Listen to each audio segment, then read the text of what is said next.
Howdy, and hello. Today, we'll be ranking the best and worst weapons and gear in the Castellan's Creed Legendary Warbond, a collaboration between Warhammer 40k and Helldivers 2, containing the Melta Gun, Melta Mine, Hot-Shot Marksman Rifle, True Grit armor passive, and the very gun we'll begin with. Bolt Pistol, 500 damage, heavy armor penetration, explosive that mostly applies to its staggering enemies, and also sets things off like the Melta Mine without having to actually hit it that well. One-handed pistol, 325 recoil, you can mitigate drastically by being aimed down sight, and 6 round capacity. That actually gives you 7 with 1 in the chamber. 150 fire rate is actually quite nice considering the damage output. This thing freaking shreds on the automatons. 2-shot to the Hulk's visors. It's not even a pocket AMR.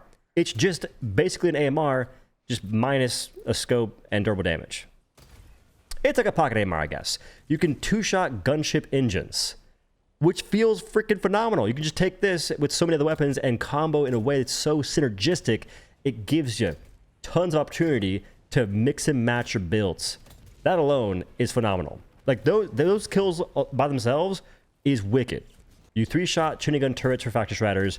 You can kill war shredder joints in 5 hits, which isn't great, but it's like the old auto cannon that folks, I guess, liked back in the day. 4 hits explodes the heat sinks on tanks, which is especially useful on tank towers. And I believe the drag doesn't affect that much at all, in the same way you can snipe Hulks from a different realm. And that's just the big enemies. It's not a chain on the factor shredder's undercarriage, but if you had to use it there, you could. Radicals and agitators get 2-shot virtually anywhere. You also 2-shot every Devastator variant as well as Berserkers when going for the chest. And you can take out mini Billy Bobs in a single shot if they're very condensed. But shooting next to any enemy will stagger those around it if they're the chaff unit variety because of the explosive radius, I suppose. That alone buys you time to not die while you're committing death to others. On the Illuminate, 3 shots burst a Harvester's Bubble, 2 break its horn so it can't do that anymore, and 6 to the hip joint will kill it. And every shot you land on it will stagger it, making it so it cannot beam anything. It'll interrupt it if it is beaming, which can save Sieve Troopers, your teammates, or yourself. Flush mobs, 6 rounds will kill them if you aim towards the top of their body. If their arms block it, it may take an extra 1 or maybe 2. Crushers, remove their helmets in 2 hits and 1-shot their exposed noggin, which is very fun to do if you use a railgun to remove the helmets, and then bolter pistol to finish off the job. Varicitator horns are broken in 1 hit, and then the pallet takes 3. For gatekeepers, it's 1 for the horn as well, and the pallet takes 4. Stingrays are very easy to gun down with a bolt pistol, 3 shots by the way, but every time I do it, it feels amazing. On Terminids, hit a Hive Guard in the face, it'll bleed out shortly afterwards in just 1 bullet. You also stagger everything below Alpha Commanders to a decent degree. Speaking of which, you'll 2-shot the heads off Alpha Commanders and Commanders, and they fall over very shortly afterwards to the point in which they don't typically get a chance to hit you, whereas other guns remove the head and they can attack you. You 1-shot Battle Spears to the face, going for the body, it's going to be around 3, so maybe don't do it too much, and you will 1-shot and kill Warriors instantly. Stalkers pull up, you can stagger those guys, and they usually go in a group, so you can hit multiple with the stagger, and a headshot will kill them instantly. If not, it'll be 3 body shots. Now, when attacking the Charger, it's going to be 7 hits to remove the front leg armor, and 3 to 4 on the exposed chicken wang. The wagon will be 4 hits. Battle Titans will take a lot more hits to kill. You can maybe combo Commando into Bolt Pistol if you're feeling froggy and want to just mess around a little bit. On the utility side of things, it's 2 shots to the back of mortar, bunker, and anti-air emplacements, but it'll be 6 from the front, so go for the heatsink if you can. It'll be roughly 2 magazines on bioprocessors, spore spewers, and trickier hotels. And to take down the dropship shields for Illuminate, 5 hits, but you can 1-tap the Hassan Spires, and also when shooting the Gazer, little eyeball beam things, shoot them anywhere but the actual light pin weak spot. Hit the base, they die instantly. I've got bad news. It doesn't have infinite range. Exhibit A. I'm shooting trickier hotels, no hit markers until I get to around 210 meters away.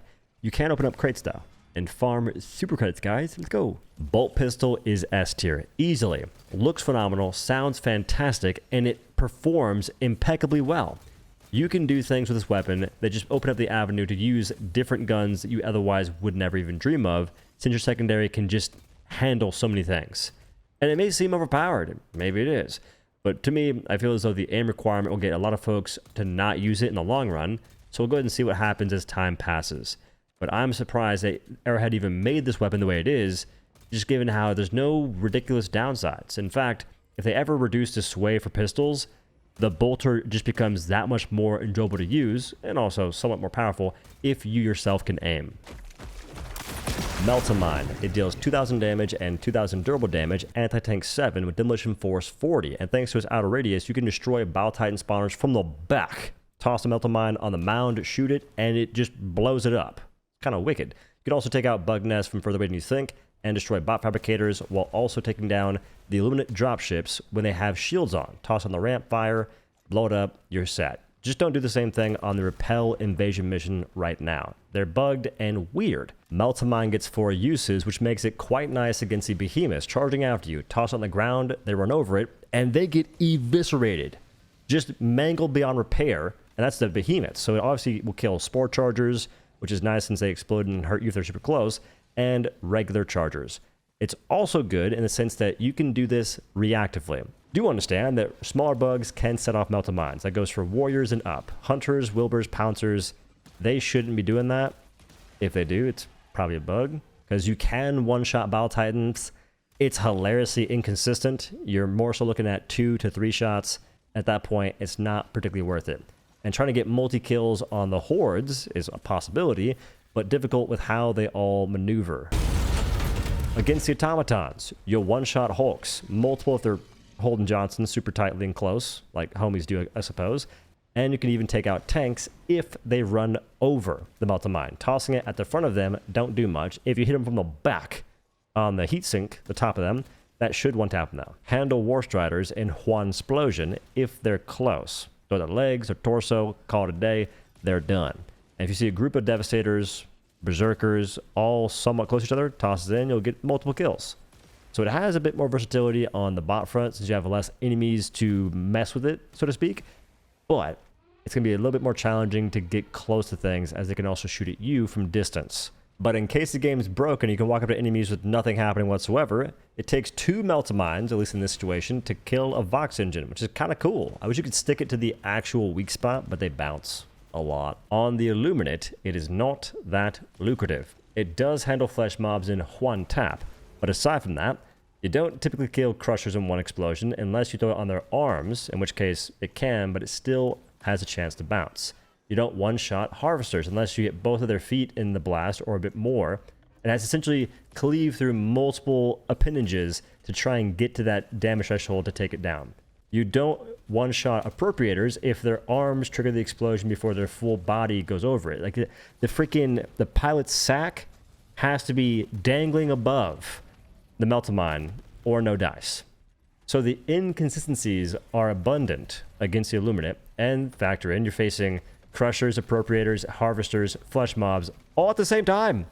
All at the same time, in some cases. Overseers and Wretch can both trigger Melta Mine. I'd also bank on the idea or potential for the Snitchbot 9000 and Obtruders doing the same. Helldivers, FRVs, and Bastion Tank Destroyer won't trigger the mines if you run over them, but the exosuits will.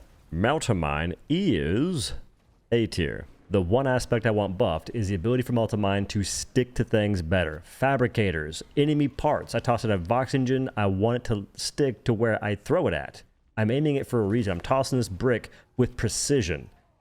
Let me stick to stuff. And the one thing I want nerfed is the visual blur. It lasts for way too long. You toss in a Melta Mine, it has this awesome explosion, but you can't even see the carnage you're causing because of the blur that lasts for, 12 seconds, something like that?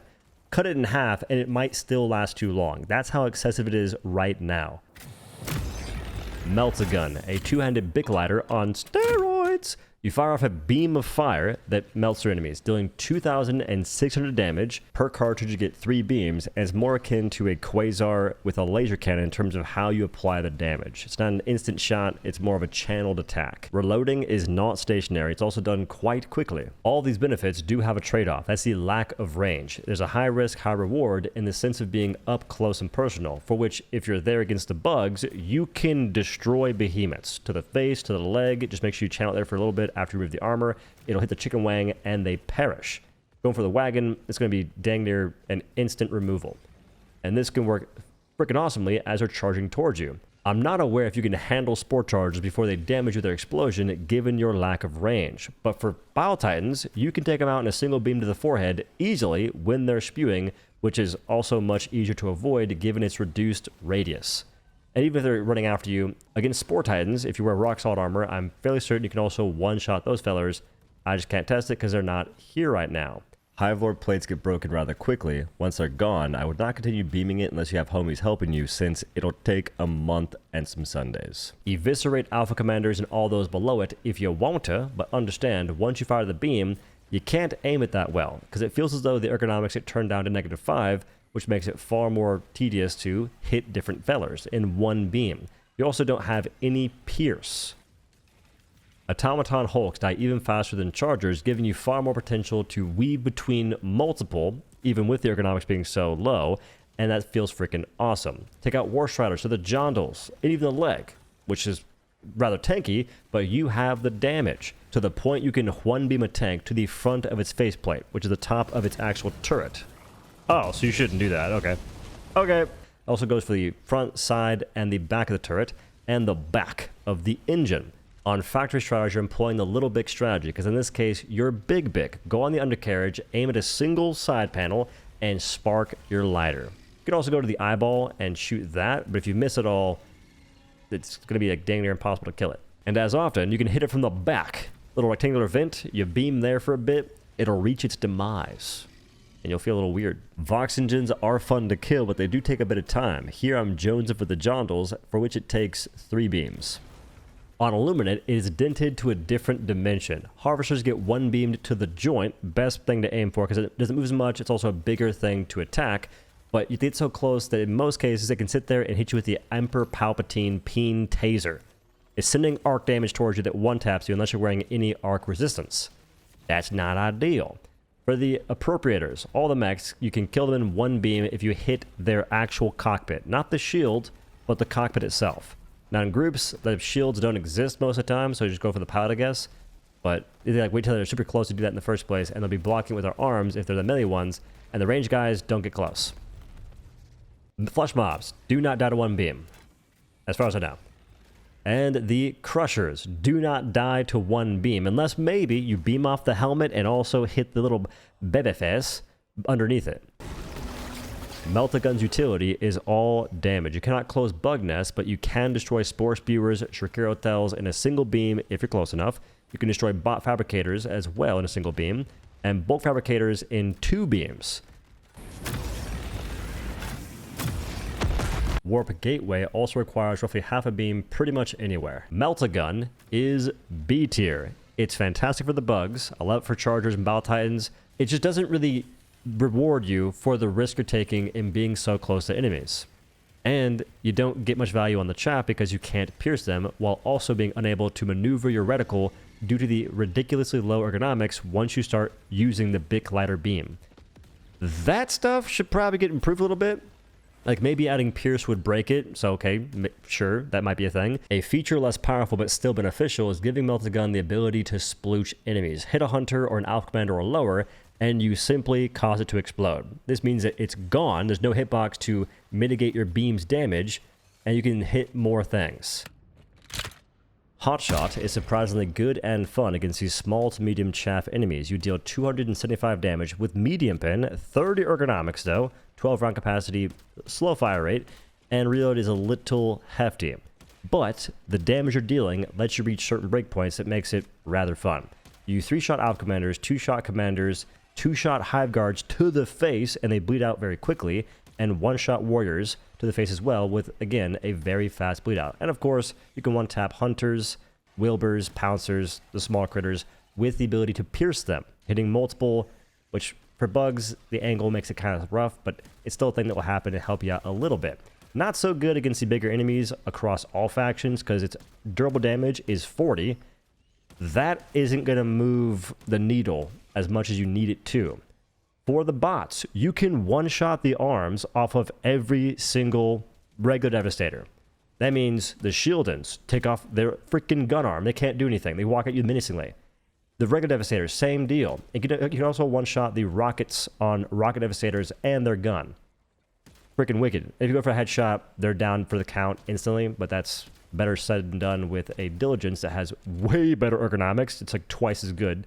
One of the benefits of having medium pin here is you can two-shot the jondals, the crotch area, on scout and rocket striders. If for some reason you can't take the sensor against the cyborgs, the hotshot will stagger the agitators and the actual cyborgs, which is fantastic. You also take off the heads for agitators in a single hit as well. Hotshot's medium pin turns to mostly hot garbage past this point, considering it takes you 9 hits for a gunship engine, 12 hits for a factory strider's chinny gun, just one. I'm not even sure how many for a tank's heatsink, but it is a grip and a half, son. The Illuminate are by far the Hotshot's best faction, and the Appropriators are its best sub-faction, because you can one-shot Overseers, ground and flying, of which you'll see 15 of them sometimes from a single dropship. Not sure where the Officer Earl Training Academy got let out. Obviously, they don't have enough body cams for all those guys as they approach you with their beaten sticks, committing hate crimes against a young diva. You also one-shot Voteless to the chest, and it pierces. It doesn't always one-tap the guys behind him to the chest, but if you hit the legs, it'll leg them almost always. It just feels really good in those guys, by far, though. And for the melee mech suits, the Verisators, the Jondaliers, you can take out their horns in 2 shots, only the ones that have both arms and are melee-focused, and then you can 3-shot the pilot. That feels really good, truth be told. You'll one-tap the Obtruders to their little lens area very consistently if it's head-on, burst a Harvester's Bubble in 6 rounds, and then destroy the horn in 2. Past that point, do not go shooting for the hip joint. You'll be there for 30 years. Not wise. And you don't one-shot Crushers to the noggin that's exposed, first and foremost, and you can one-tap the heads on Wretch, but that's going to be hard to do with the low ergonomics. So, overall, I'd say the Hotshot is C tier. Fun weapon to shoot, not very fun to aim, unfortunately. As it almost always happens, guns with low ergonomics will typically get very little playtime because folks want weapons that are fun to aim that also have impact. This gun has decent impact, but man, is it atrocious to try and whip around and actually hit your targets. If you're to buff Hotshot's ergonomics, which I recommend highly to like 50 or something, also address Hyena as a little side note. True Grit Armor Passive increases reload speed for support weapons by 30% and improves ergonomics by 20 for all weapons. Ergo, by the way, will make things feel better to aim, and it gives you a snappier time at acquiring targets. This whole perk will feel quite nice for any weapon that has a stationary or long reload, especially the ones that have both. Airburst Rocket Launcher, for example, you can see the difference clear as day. It might be stacking with the ship module that also gives you 10% faster reload for support weapons, perchance. Now, this bonus does not seem to apply when team reloading fellers or getting team reloaded. Couldn't test it thoroughly enough, but that goes fast regardless. Rock Solid and Peak Physique offer 10 more ergonomics, which is cool, but the difference is they're not very synergistic. You get increased melee damage and the ability to resist some ragdolls. True Grit is going to impact way more weapons, way more often, making it just the de facto choice pretty much 9 times out of 10. That all will bring True Grit to the ranking of S tier. There's currently a feature where if you're wearing the True Grit armor, weapons you touch are bestowed with the passives of the armor, even when you drop them. Castellan's Creed Warhammer 40k Legendary Warbond is a certified banger, son. Everything feels more than viable, and that's what I'm looking for. And many of the things that I have maybe grievances with here and there, slight ones, they can be improved with just minor quality of life changes. And little tidbit here, the bolt pistol is a gift from the balance gods. Easily the best legendary warbond in the game by far. Kind of hope we can get some love on the old ones. Or maybe they just forget them for now, and in the future we get a new collab with those very same IPs. Like, Halo deserves better, bro. I don't even like Halo that much. I was a Sony kid growing up. But they could use a little something, you know what I'm saying? Like a Needler rifle would be wicked. Anyway, that's the video. Thank y'all for watching, and if you enjoyed it, freaking sick. Consider going to my brother's business, outwestseams.com. He embroiders the hats in his garage. Because I want to make some shirts. I want to make a shirt called I'll Do It Today. I have one right now that says I'll do it tomorrow, and that just seems so pessimistic. I don't like that. I want like more positive shirts. But I'll probably like do like the same like logo it has in the front though. Just my dough guy. Anyway, have a good day.